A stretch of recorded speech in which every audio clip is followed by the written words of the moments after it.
Hola chicos, aujourd'hui nous découvrons ensemble le plus que parfait espagnol, el pretérito pluscuamperfecto. On l'utilise comme en français. Le plus que parfait exprime une action antérieure à un événement passé, c'est-à-dire le passé dans le passé.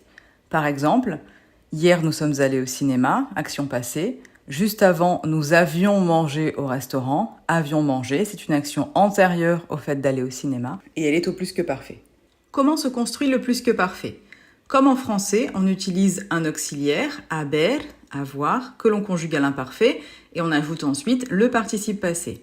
Haber à l'imparfait, ça donne había, habías, había, habíamos, habíais, habían.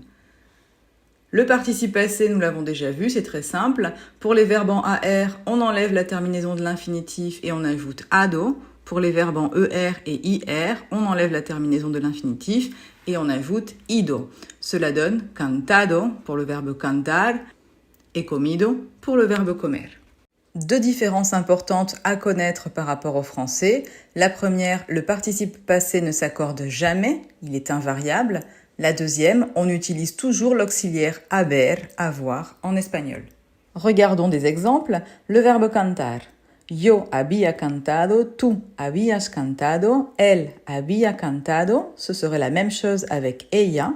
Nosotros habíamos cantado, vosotros habíais cantado, ellos habían cantado. Deuxième exemple avec le verbe comer.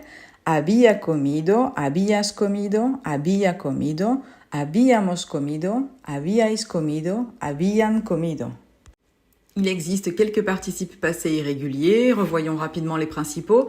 Ver don visto, poner puesto, morir muerto, volver vuelto, romper roto, decir dicho, hacer hecho, escribir escrito, abrir abierto, cubrir cubierto. Deux règles importantes, l'auxiliaire et le participe passé sont inséparables et je vous rappelle que le participe passé reste invariable. Exemple, María ya se había duchado. En français, María s'était déjà douchée. Déjà se trouve entre l'auxiliaire et le participe passé en français, mais il est placé devant en espagnol.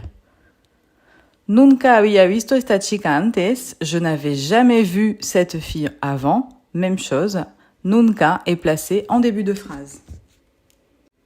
Voyons si c'est compris. Remets les mots suivants dans l'ordre pour composer une phrase au plus que parfait.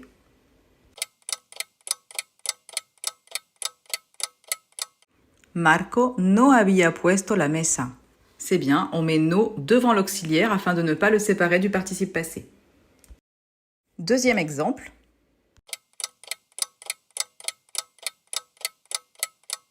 La niña había comido un helado. Le sujet est féminin, mais le participe passé reste invariable.